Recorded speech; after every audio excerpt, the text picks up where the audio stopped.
Sciatica ನೋವು ತುಂಬಾ common ಆಗ್ತಾ ಇದೆ. ಆದ್ರೆ ಎಲ್ಲಾ ಸೊಂಟ ನೋವುಗಳು, ಎಲ್ಲಾ ಬೆನ್ನು ನೋವುಗಳು ಸಯಾಟಿಕಾ ಅಲ್ಲ. ಸೊ ಫಸ್ಟ್ ಸಯಾಟಿಕಾ ಅಂದ್ರೇನು ನಾವು ತಿಳ್ಕೋಬೇಕು.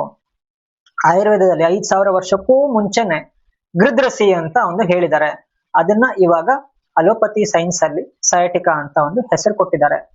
ಗೃದ್ರಸಿ ಅಂದ್ರೆ ಏನು? ಗೃದ್ರ ಅಂದ್ರೆ ವಲ್ಚರ್, ಹದ್ದು. ಹದ್ದು ಹೇಗೆ ಕುಂತ್ಕೊಂಡು ಒಂದ್ ಕಡೆ ಈ ಕಡೆ ನಡೆಯುತ್ತೋ ಹಾಗೆ ಈ ಗೃದ್ರಸಿ ಸಯಾಟಿಕಾ ಅಲ್ಲಿ ಬಳಲ್ತಿರೋ ವ್ಯಕ್ತಿ ಕುಂತ್ಕೊಂಡು ನಡೀತಾನೆ. ಅದ್ರಲ್ಲಿ ಏನ್ ತೊಂದರೆ ಆಗತ್ತೆ?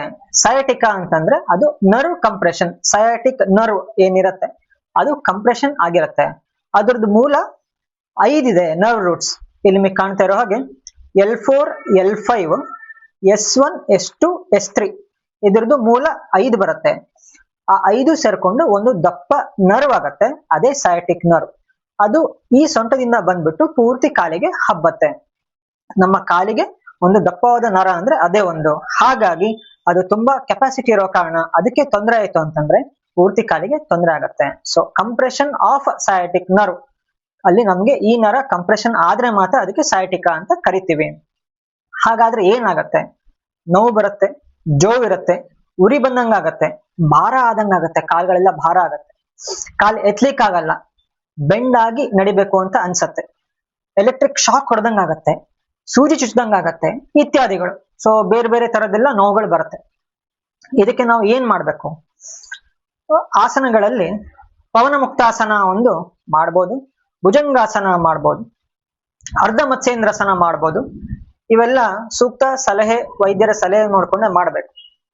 ಇನ್ನು ಒಂದು ಮನೆಯಲ್ಲಿ ಚಿಕಿತ್ಸೆ ಹೇಳ್ಕೊಡ್ತೀನಿ. ಶೇಫಾಲಿ ಪತ್ರ ಕಷಾಯ ಅಂದ್ರೆ ಪಾರಿಜಾತ ಎಲೆ, 5 ಪಾರಿಜಾತ ಎಲೆ ತಗೊಳ್ಬೇಕು. ಅದನ್ನ 200 ml ನೀರಲ್ಲಿ ಹಾಕ್ಬೇಕು. 100 ml ಆಗೋವರೆಗೂ ಕುದಿಯಕ್ಕೆ ಬಿಡ್ಬೇಕು.